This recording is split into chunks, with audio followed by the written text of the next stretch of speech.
tejto chvíli mám už pri mikrofóne Rudolfa Draškoviča, mládežníckeho trénera, tuto miestneho zo Stupavy. Príjemný podvečer. Dobrý večer. Čiže ako funguje mládežnícka hádzana tu v Stupave a vlastne čo vás viedlo k tomu, aby ste začali pracovať s mládežou? Tak, v prvom rade bola to bohatá história. HC Tatran Stupava patril medzi najlepšie mládežnícke družstva, dokonca bol raz majster Slovenska a raz vicemajster Československa. Práca s mládežou tu pred pár rokmi zanikla, totálne vyschla a momentálne sa snažíme minihádzanou mládež znovu rozhýbať. Darí sa nám to, vedieme minihádzanou na 2 školách, je to v Stupave a v Lozorne. Máme v 2., 3., 4. ročníku 60 detí, ktorí sa bavia minihádzanou, dievčatá a chlapcov.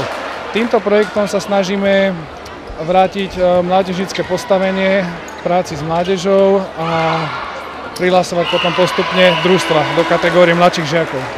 Hádzana nie je zrovna finančne lukratívny šport, väčšinou prežíva najmä vďaka nadšencom, ktorí sa venujú mládeži.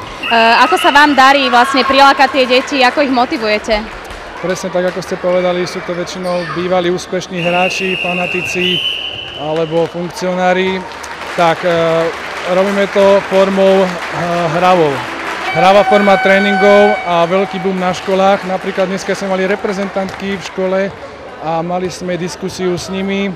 Urobili sme okolo toho show. Ja by som sa chcel aj ním samozrejme poďakovať, že ich sme sa mohli dostať, lebo to nie je veľmi jednoduché spraviť takúto reklamu pre nás. A takýto turnaj len uvítame a rodičia sa majú možnosť presvedčiť, že hádzanie je naozaj pekný šport.